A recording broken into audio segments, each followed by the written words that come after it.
प्रिय छात्रों, नमस्कार। एनसीईआरटी गणित कक्षा 10वीं में आपका स्वागत है। आज हम अध्याय 9 शुरू कर रहे हैं, यानी त्रिकोणमिति के कुछ अनुप्रयोग।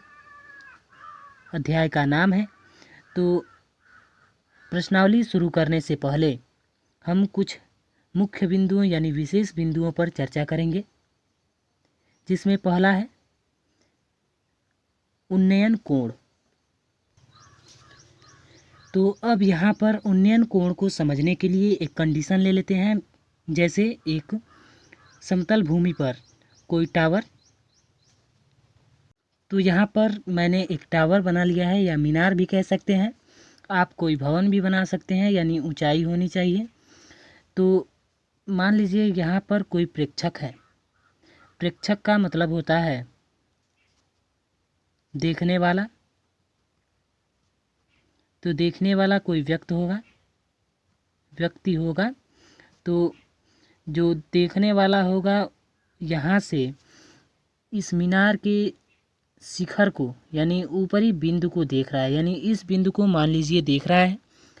तो इस बिंदु को देखने के लिए ये प्रेक्षक अपनी आँख को क्या करेगा, ऊपर की तरफ उठाएगा, यानी कुछ ऐसे देखेगा। तो इस बिंदु को देखने के लिए यहाँ से एक दृष्टि रेखा जाएगी, यानी उसकी आँख से दृष्टि रेखा जाएगी यहाँ तक। तो चलिए मिलाकर देख लेते हैं कुछ इस तरह से। तो जो ये भूमि है यानी आधार और ये दृष्टि रेखा के बीच का कोण उन्नयन कोण कहलाता है। तो ये हो सकता है 45 अंश, 30 अंश, 60 अंश, कुछ भी हो सकता है। तो यहाँ पर जो प्रेक्षक है अपनी आँख से ऊपरी बिंदु को यानी इस मीनार के शिखर को देख रहा है। तो देखने पर जो उसके आँख की जो क्षैतिज रेखा होगी वो भूमि ही है, और जो उसकी दृष्टि रेखा है उसके बीच का कोण है उन्नयन कोण कहलाता है। अब आप उन्नयन से समझ सकते हैं ऊंचे नयन, यानी ऊंचे नयन यानी उन्नयन का अर्थ हो गया ऊंचे नयन करके देखना। तो यहाँ पर व्यक्ति यानी प्रेक्षक ऊंचे नयन करके देख रहा है। तो इस तरह से उन्नयन कोण हम समझ सकते हैं। तो इसकी परिभाषा कोई ज़रूरी नहीं होती है, फिर भी चलिए हम लिख देते हैं परिभाषा। तो यहाँ पर नीचे से ऊपर बनने वाले कोण को उन्नयन कोण कहते हैं। तो आप समझ सकते हैं कि उन्नयन कोण क्या है, यानी ये वाला कोण उन्नयन कोण हो गया। और यहाँ पर मीनार जो है एकदम सीधा होता है, यानी समकोण बनाता है भूमि के साथ। तो यहाँ पर समकोण हो गया। तो ये कौन सा त्रिभुज हो गया, समकोण त्रिभुज। अब बात करते हैं अवनमन कोण। उन्नयन कोण के विपरीत होता है। जैसे उन्नयन कोण नीचे बनता है तो अवनमन कोण ऊपर बनेगा। तो यानी जो प्रेक्षक था नीचे था उन्नयन कोण में, अब अवनमन कोण में प्रेक्षक यहाँ पर होगा। तो यहाँ पर लिख लेते हैं प्रेक्षक यानी कोई व्यक्ति है। तो यहाँ से इस बिंदु को देख रहा है। अब यहाँ पर प्रेक्षक है तो उसे नीचे किसी बिंदु को देखना होगा। तो आंखें अपनी नीचे करके देखेगा, यानी इस तरह से इसका डायरेक्शन बनेगा। तो नीचे आंख करके देखेगा इस बिंदु को, तो उसकी जो दृष्टि रेखा होगी नीचे की तरफ होगी, और जो भूमि के समांतर उसके आँख का जो क्या होगा, अवनमन, इसे रेखा कहते हैं, अवनमन रेखा। तो इस तरह से अवनमन रेखा और जो दृष्टि रेखा के बीच का कोण क्या होता है, अवनमन कोण होता है। अवनमन कोण, जो ये अवनमन रेखा होती है इसे क्षैतिज रेखा भी कहते हैं, जो भूमि के समांतर होती है। अब हम अवनमन कोण की परिभाषा लिख लेते हैं। तो होगा ऊपर से नीचे की तरफ बनने वाले कोण को, यानी ऊपर से नीचे बनने वाले कोण को अवनमन कोण कहते हैं। तो लिख लेते हैं, ऊपर से नीचे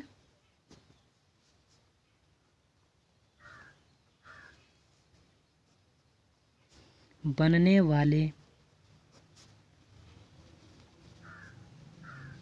कोण को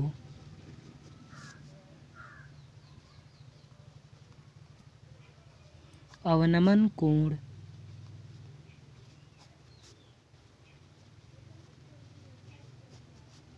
कहते हैं। तो इसकी परिभाषा कोई ज़रूरी नहीं है, सिर्फ हमें समझना है कि अवनमन कोण क्या है और उन्नयन कोण क्या है। इसके बाद हम बात करते हैं दृष्टि रेखा क्या है। यानी ये जो रेखा हमने बनाई, जो व्यक्ति के आँख की रेखा है और वस्तु के बीच की जो रेखा है, उसे समझते हैं। हम बात करते हैं दृष्टि रेखा की। तो जो दृष्टि रेखा होती है वो आँख द्वारा, आँख यानी एक प्रेक्षक है और इसकी आँख यही होगी, तो आँख और जो उस वस्तु को देख रहा है, मान लीजिए इस मीनार के इस बिंदु को तो देख रहा है, तो उसके आँख और इस वस्तु के बीच की जो रेखा होती है उसे दृष्टि रेखा कहा जाता है। यानी आँख द्वारा आँख और लिख लेते हैं। तो यहाँ पर आँख द्वारा आँख और वस्तु के बीच की रेखा, ये आँख हो गया और ये वस्तु, इसके बीच की जो रेखा है वह दृष्टि रेखा कहलाती है। अब दृष्टि रेखा जो होती है वो सदैव समकोण त्रिभुज के कर्ण को प्रदर्शित करती है। यदि यहाँ पर मान लीजिए कि समकोण त्रिभुज तो है ही, यहाँ पर समकोण बनेगा, तो ये समकोण त्रिभुज है तो इसके कर्ण को प्रदर्शित करती है दृष्टि रेखा। तो इस तरह से हमने दृष्टि रेखा को समझ लिया। अब आगे बढ़ते हैं। अब हम बात करते हैं क्षैतिज रेखा की। तो यहाँ पर हमने बताया था कि क्षैतिज रेखा क्या है। ये अवनमन रेखा जो है वही क्षैतिज रेखा कहलाएगी। यानी जो भूमि के समांतर यानी आधार के समांतर रेखा होती है वही क्षैतिज रेखा होती है। ये आधार को प्रदर्शित करती है, यानी समकोण त्रिभुज में आधार को प्रदर्शित करती है। तो इस तरह से हमने क्षैतिज रेखा का जो परिभाषा लिखा है, आँख द्वारा खींची गई जमीन के समांतर रेखा को क्षैतिज रेखा कहते हैं। तो यहाँ पर कोई प्रेक्षक है तो उसके आँख द्वारा जो भूमि के समांतर रेखा होती है उसे क्षैतिज रेखा कहते हैं और इसे अवनमन रेखा भी कहते हैं। तो इस तरह से इस वीडियो में हमने जो कक्षा 10 के अध्याय 9 का जो भी परिभाषाएं थी, जो भी डाउट थे, उन्हें हमने इस वीडियो में समझा दिया है। अब अगले वीडियो में अध्याय प्रश्नावली 9.1 का पहला प्रश्न हल करेंगे।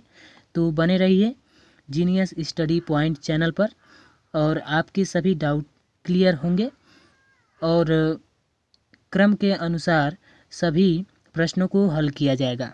धन्यवाद।